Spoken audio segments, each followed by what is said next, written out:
मुन्ना, झुंड में तो सुअर आते हैं,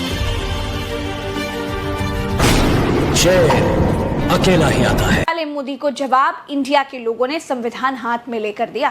संसद में लहराती हुई संविधान की किताब को देखकर नरेंद्र मोदी के चाटुकारों की हिम्मत संसद को रैली का मैदान बनाने की हुई ही नहीं, हिम्मत मोदी मोदी के नारे लगाने की हुई ही नहीं।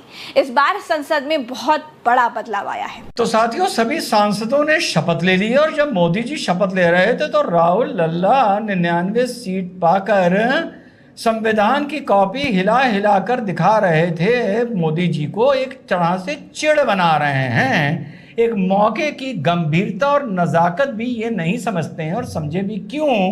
क्योंकि अपने हिसाब से उन्होंने ऐतिहासिक प्रदर्शन किया है, जो 99 सीट जीती हैं। बांसुरी को भी लाख लाख बधाई और शुभकामनाएं, जो उसने संस्कृत में अपनी शपथ ली। अब जब बात आई गई कि पार्लियामेंट के अंदर और पार्लियामेंट के बाहर फिर से एक बार पुनः संविधान की कॉपी हिला हिलाकर दिखाई जा रही थी नरेंद्र मोदी जी को, और कहा जा रहा है हम ही इसके रक्षक हैं और हम संविधान को किसी भी तरह से नुकसान नहीं होने देंगे, तो इस पर भाजपा क्या जवाब दे सकती थी? बस उसी पर है आज का वीडियो। मजा आ जाएगा कसम खुदा। संविधान दिखाओ, पार्लियामेंट के अंदर दिखाओ, पार्लियामेंट के बाहर दिखाओ, और दूसरे हाथ में श्रीमद् भगवत गीता उठा लो। हाँ, ये उठा लो और कहो कि तुम तो सिर्फ संविधान की बात करते हो, उसकी रक्षा करने की बात करते हो, जिस संविधान को तुम्हारी दादी ने 50 साल पहले तार तार किया था। हम संविधान की भी रक्षा करेंगे और हम सनातनी हैं, हम भगवत गीता की भी रक्षा करेंगे, उसके संदेश की रक्षा करेंगे, और ये दोनों चीजें मिलके ही भारत बनता है।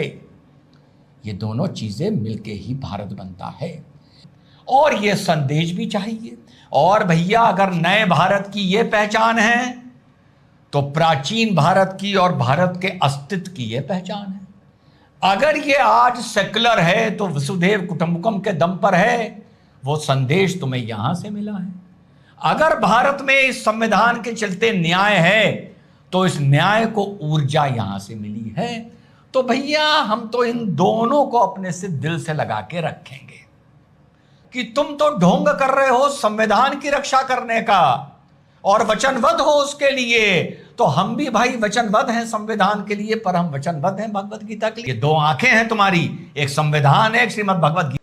दोस्तों, एक कहावत है, जब घी सीधा उंगली से नहीं निकलता है ना, तो घी निकालने के लिए उंगली टेढ़ा करना पड़ता है। ये बात सही है, लेकिन यही फॉर्मूला, इसका उदाहरण के साथ मैं आप लोग को बताना चाहता हूँ। अभी राहुल गांधी जी इलेक्शन के लिए हर तरीका अपनाया, सीधा उंगली से कोशिश कर रहा था फिलहाल, लेकिन हर तरीका अपनाया मोदी जी को हराने के लिए।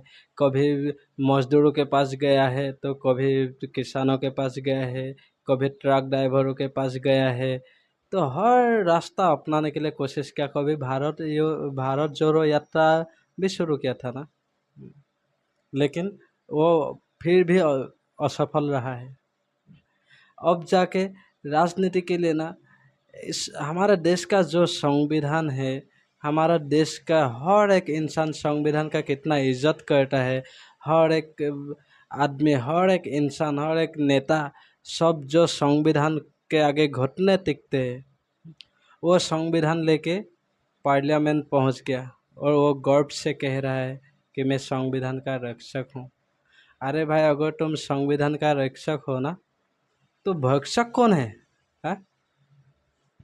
आज तक जितना भी नेता आया है, जितना भी नेता आया गया, किसी ने भी संविधान के साथ ऐसा खिलवाड़ किया है क्या? और तुम राजनीति में इतना गिर गए हो जो संविधान का कीमत भूल गए हो यार। तुम पार्लियामेंट में ले जाकर बोलते हो मैं संविधान का रक्षक हूँ। अरे भाई, थोड़ा मूर्खामी करना भी बंद करो। संविधान को अगर किसी ने तोड़ा था ना, वो तुम्हारी दादी ने ही तोड़ा था। ये बात तुम क्या भूल गए? अभी जनता को तुम क्या साबित करना चाहते हो? बीजेपी संविधान तोड़ देंगे? ये कभी नहीं हो सकता है। संविधान का रक्षक तुम हो देश का हर एक नागरिक संविधान का रक्षक है। तुम नहीं होंगे तो भी देश का नागरिक संविधान को रक्षा करेगा। ये बात याद रख लो। राजनीति के लिए ना तुम अपना गलती सुधारो, लोगों का दिल जीतो, मेरा यही सुझाव है। ना तुम किसी का सहारा लेके ये इलेक्शन जीत सकते हो। तुम लोग देखो, महागठबंधन बनाया था फिर भी मोदी को नहीं हरा पाया। सिर्फ इंसान ना, मजदूरों के पास मुसीबत में जाओगे, जब तुम कल सरकार बना लोगे तब मजदूरों को भूल जाओगे। हर समय तुम मजदूरों के लिए आवाज़ उठाओगे, किसानों के लिए आवाज़ उठाओगे, और लोगों पब्लिक को दिखाने के लिए तुम दिखावा करते हो ना, लेकिन हकीकत में तो कुछ भी नहीं करते हो। दिखावा करने से आजकल का पब्लिक ना बहुत समझदार है, दिखावा करने से सब समझ जाता है। नया लाओ, वही पुराना कितना इस्तेमाल करोगे तुम। लेकिन इलेक्शन के लिए संविधान का सहारा लेना ये बिल्कुल गलत है, और संविधान के साथ खिलवाड़ नहीं होना चाहिए, क्योंकि उसमें हर एक भारतीयों का इज्जत है और सबका नमस्कार भी है। इसके लिए मेरा आपसे यही सुझाव है, आप संविधान का सहारा छोड़िए, नरेंद्र मोदी को हराने का दूसरा कुछ उपाय सोचिए, और अपने महागठबंधन के साथ बैठ के कुछ नया उपाय सोचिए। चलिए, वीडियो में आज इतना ही है, फिर मिलेंगे एक अगले वीडियो में। तब तक के लिए बाय बाय और जय हिंद दोस्तों।